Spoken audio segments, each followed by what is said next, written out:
o chamado Tríduo Pascal, né? Que em latim é Triduum Paschale. É um conjunto de 3 dias celebrado no cristianismo, composto pela Quinta-feira Santa, né, que é a missa de instituição da Eucaristia e lava-pés. Inclusive tem uma imagem da lava-pés que o pessoal tá colocando aí na nossa transmissão, né? Essa imagem é eu não vou saber pronunciar o nome do autor, é um alemão, lá em 1475 foi feita essa imagem aí.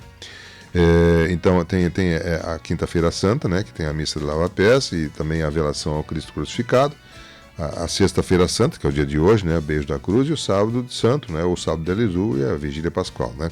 O Tríduo Pascual, como é chamado, é celebrado em memória da paixão, morte e ressurreição de Jesus, conforme os evangelhos. Desde 1955, com a reforma litúrgica, o Tríduo Pascual é um tempo litúrgico mais bem definido, digamos assim, né. Após a glória da missa da Ceia do Senhor, na quinta-feira, todos os sinos e instrumentos da igreja são silenciados, né? Então, na quinta-feira tem a missa durante o Glória, todos os sinos da igreja devem então dobrar e só voltarão a ser escutados na proclamação da Glória na Vigília Pascal. Hoje há um silêncio total. Após a homilia, ocorre isso na quinta-feira, ocorre o ritual do lava-pés pelo sacerdote, conforme Jesus fez também, conforme está a imagem que você está vendo, o quadro, né? A missa termina com a transladação do Santíssimo Sacramento para um lugar menor. A adoração eucarística é recomendada, mas deve ser feita também sem solenidade. E todos os altares da igreja ficam desnudos, exceto onde está o Santíssimo, né? A cor dessa liturgia é branca. Já a sexta-feira, que é o dia de hoje, relembra a paixão e a crucificação de Jesus. Em lugar da missa tem-se uma celebração litúrgica, né? Não tem missa, portanto, hoje. As imagens dos santos e crucifixos devem estar encobertas, as suas respectivas luzes apagadas, conforme a tradição local. A cor litúrgica é o vermelho, porém em algumas paróquias se utiliza preto, numa espécie de luto, né? Na Sexta-feira Santa é dia de jejum e abstinência de carne.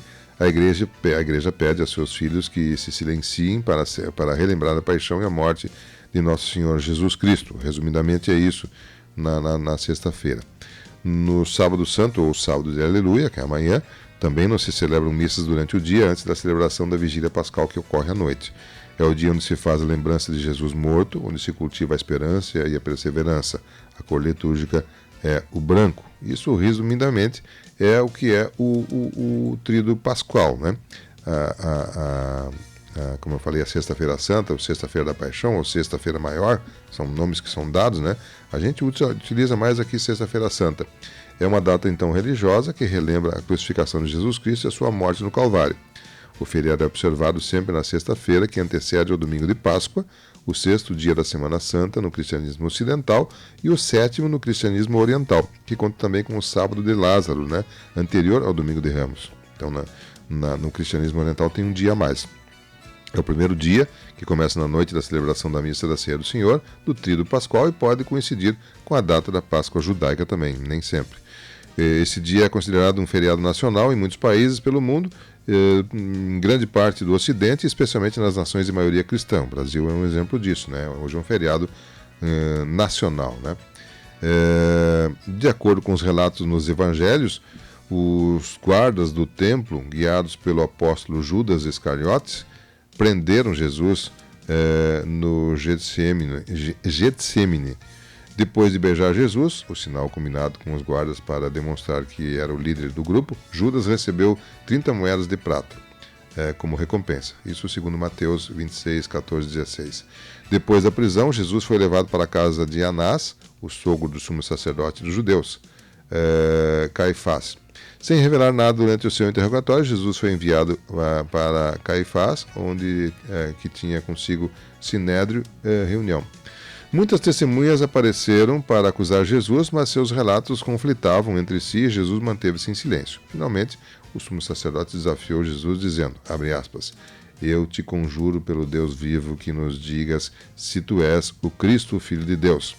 A resposta de Jesus foi, abre aspas, tu o dissestes, contudo vos declaro que vereis mais tarde o Filho do Homem sentado à direita do Todo-Poderoso, vindo sobre as nuvens do céu. Fecha aspas. Por conta disso, Caifás condenou Jesus por blasfêmia e o Sinédrio concordou em sentenciá-lo à morte. Pedro, que esperava no pátio, negou Jesus por 3 vezes, enquanto o interrogatório se desenrolava, exatamente como Jesus já havia previsto anteriormente.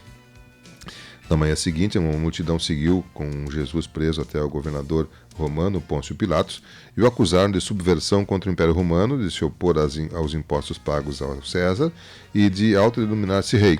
Pilatos autorizou os judeus, os líderes, a julgarem Jesus de acordo com seus próprios costumes e passou-lhe a sentença, mas foi lembrado pelos líderes judeus que os romanos não lhes permitiam executar sentença de morte. Pilatos interrogou Jesus e afirmou para a multidão que não via fundamentos para uma pena de morte. Quando ele soube que Jesus era da Galileia, ele delegou o caso para o tretarca da região, Herodes Antipas, que, como Jesus estava em Jerusalém para a celebração da Páscoa judaica, Herodes também interrogou Jesus, mas não conseguiu nenhuma resposta e enviou de volta a Pilatos, que disse para a multidão que nem ele nem Herodes viam motivo para condenar Jesus à morte. Ele então se decidiu por chicoteá-lo e soltá-lo, mas os sacerdotes incitaram a multidão a pedir que Barrabás, que havia sido preso por assassinato durante uma revolta, fosse solto no lugar dele. Quando Pilatos perguntou então o que deveria fazer com Jesus, a resposta foi: crucifica-o. Isso é o que está em Marcos 15, 6, 14. A esposa de Pôncio Pilatos havia sonhado com Jesus naquele mesmo dia e alertou Pilatos para que ele não se envolvesse nessa questão deste justo. E perplexo, o governador ordenou que ele fosse chicoteado e humilhado.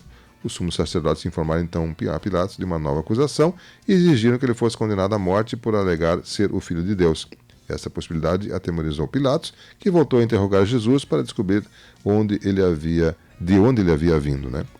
Voltando à multidão novamente, Pilatos declarou que Jesus era inocente e lavou suas mãos para mostrar que não queria ter parte alguma em sua condenação, mas mesmo assim entregou Jesus para que fosse crucificado para evitar uma rebelião.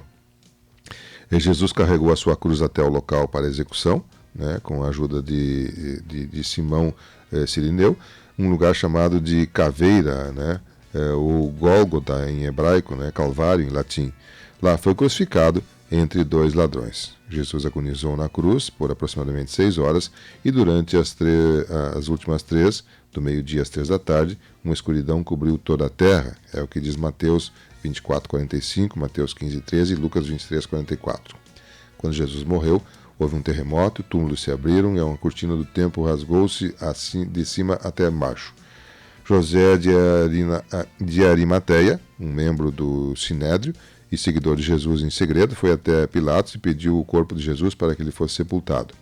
Outro seguidor de Jesus em segredo e também membro do Sinédrio, o Nicodemos, foi com José de Arimateia para ajudar a retirar o corpo da cruz. Porém, Pilatos pediu que o centurião que estava de guarda confirmasse que Jesus estava morto e um soldado furou o flanco de Jesus com uma lança, o que provocou um fluxo de sangue e de água do ferimento. José de Arimateia então levou o corpo de Jesus envolvendo em uma mortalha de linho e colocou em um túmulo novo que havia sido encavado num rochedo, que ficava num jardim perto do local da crucificação. Nicodemos trouxe mirra e aloé e ungiu o corpo de Jesus, como era o costume dos judeus. Para selar o túmulo, uma grande rocha foi enrolada em frente à entrada, e todos voltaram para casa para iniciar o repouso obrigatório de Sabá, que começou no pôr do sol. Isto é um resumo um pouco do que é a Sexta-feira da Paixão, Depois tem o Sábado de Aleluia, Enfim, tem o Tríduo Pascual aí que a gente já comentou. Em todo o mundo cristão celebra a Páscoa, A Igreja Ortodoxa e as igrejas católicas orientais do rito bizantino chamam também de dia de Grande e Sagrada Sexta-feira, ou Grande Sexta-feira, Então é celebrado pelo mundo cristão como um todo. Um pouco, resumidamente, da importância dessa data. Ela é tão importante, que boa parte do mundo para nesse dia para celebrá-la. 9h47, você está com a Tupã, o programa é o Variedade.